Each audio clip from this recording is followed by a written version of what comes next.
حضرت فضیل بن عیاض رحمۃ اللہ علیہ ڈاکو تھے، اور نیلے ڈاکو نہیں تھے، ڈاکوؤں کے سردار تھے۔ تو ارشاد فرماتے ہیں کہ میرا طریقہ یہ تھا کہ میں ایک پورے قافلے کی صورت میں حملہ کرتا تھا تو لوگ ڈرا کرتے تھے اگر کہ فضیل بن عیاض کے ڈاکوؤں نے حملہ کیا تو پھر نہیں بچتے۔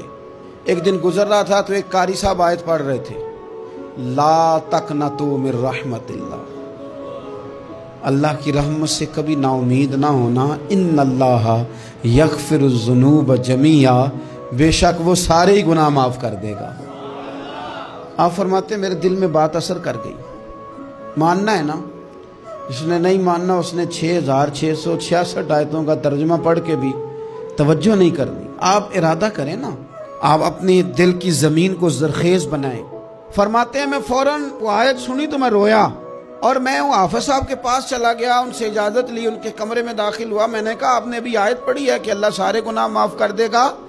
تو جس بندے نے کئی سال ڈاکے ڈالے ہوں، بیٹیاں روتی رہتی ہوں پر وہ مال لے کے آ گیا ہو، مائیں واسطے دیتی رہتی ہوں پر وہ لوٹ کے نکل آیا ہو، اب جی اگر وہ بندہ بھی سچے دل سے توبہ کرے تو اللہ معاف کر دیتا ہے۔ تو آفو جی کہنے لگے میں کون ہوتا ہوں تمہیں کوئی تفسیر بتانے والا، میں نے تو قرآن کی آیت پڑھی ہے، میرا رب کہتا ہے لا تقنطوا من رحمت اللہ، تم نے مایوس نہیں ہونا، تم آ جانا، معافی مانگ لینا، ان اللہ یغفر الذنوب جمیعا، اللہ سارے ہی گناہ معاف فرما دے گا، اللہ سارے گناہ۔ تو یہ تو اللہ فرما رہا ہے۔ فضیل بن عیاض کہتے ہیں میں نے کہا ختم ہو گئی بات، توبہ بھائی۔ واپس آیا تو وہ میرے ساتھ جو تھے نا ان سے میں نے کہا سردار نیا تلاش کر لو بھائی۔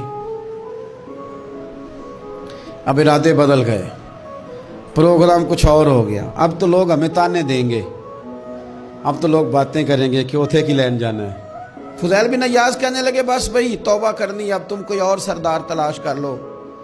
اور اوپر سے نہیں کہا، توبہ کی تقریریں نہیں کی، دوسروں کو میسج نہیں بھیجے، اور لیکچر نہیں جھاڑے، رو کے کہا، درد سے کہا، دل سے کہا۔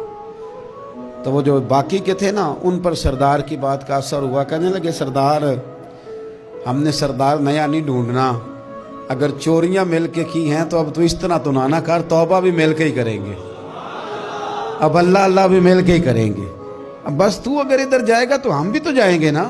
اللہ اکبر۔ فضیل بن عیاض کہتے ہیں ظاہر ہے مال لوٹا کرتے تھے، میں نے مسئلہ پوچھا علماء سے تو انہوں نے بتایا کہ یہ تو حقوق العباد کا مسئلہ ہے، جو لوٹا ہے وہ تو واپس کرنا ہی پڑے گا۔ اب میں نے وہ پیسے جمع کیے، اب سارے تو میرے پاس تھے نہیں، جتنے میں دے سکتا تھا دیے، جو کھا چکا تھا وہ رہ گئے۔ ایک یہودی کے پیسے رہ گئے، اس کے گھر چلا گیا، میں نے جا کے اسے کہا میاں میں نے کر لیا توبہ، اور میں وہ فضیل بن عیاض ڈاکو ہوں جس کے تیرے گھر سے اتنا مال لوٹا تھا، میرے پاس پیسے کوئی نہیں، وہ پیسے لگ گئے، اب تو اس طرح کر مجھے معاف کر دے۔ وہ کہنے لگا نا جناب، یہ بھی کبھی کبھی ہوتا ہے، لوگ نا شرافت کو بزدلی سمجھ لیتے ہیں۔ فضیل بن عیاض سے کہنے لگا میں تو پیسے لوں گا، ایسے تو نہیں معاف کرتا۔ آپ فرمانے لگے پیسے تو کوئی نہیں، یہ سچی توبہ ہے۔ وہ کہنے لگا پھر اس طرح کرو میری اونٹوں کو چارہ ڈالو، پیسے پورے ہوئے تو چلے جانا۔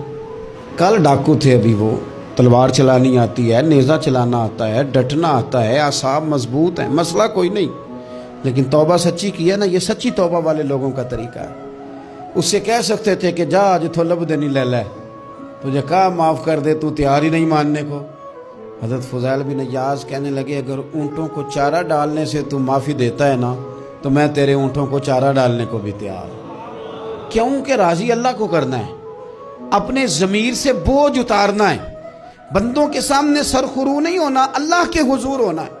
توبہ کا مطلب ہے رب کوئی بارگاہ میں سرخرو ہونا، بندوں کے سامنے نہیں۔ حضرت فضیل بن عیاض سے کہنے لگے ڈالیں گے تیرے اونٹوں کو چارہ، کیوں نہیں ڈالنا۔ 2-4 دن چارہ ڈالا تو وہ یہودی ایک دن کہنے لگا کہ یہ نا ٹھیکریوں سے بڑی ہوئی تھیلی ہے، یہ تو ذرا اٹھا کے لا۔ حضرت فضیل بن عیاض نے اٹھا کے اسے دی، جب اس نے کھولی تو اشرفیوں کی بھری ہوئی تھی۔ تو آپ فرمانے لگے تو کہہ رہا تھا ٹھیکریاں اٹھا کے لا۔ کہنے لگا میں تورات بڑی پڑھتا ہوں، عالم ہوں، میں نے تورات میں پڑھا تھا کہ مسلمان جب سچی توبہ کر لیں گے نا تو رب ٹھیکریوں کو بھی سونا بنا دیا کرے گا، پھر یہ مٹی کے ڈھیلے اشرفیاں بنا کریں گے۔ تو میں نا تیری توبہ چیک کر رہا تھا, یہ اس میں میں نے روڑے بڑے ہوئے تھے, لیکن تو اٹھا کے لایا, تو تیری توبہ بھی سچی ہے اور تمہارا دین بھی سچا ہے. اب اس طرح کر, معافی اس شرط پہ دوں گا کہ مجھے کلمہ پڑھا تاکہ میں بھی مسلمان ہوں.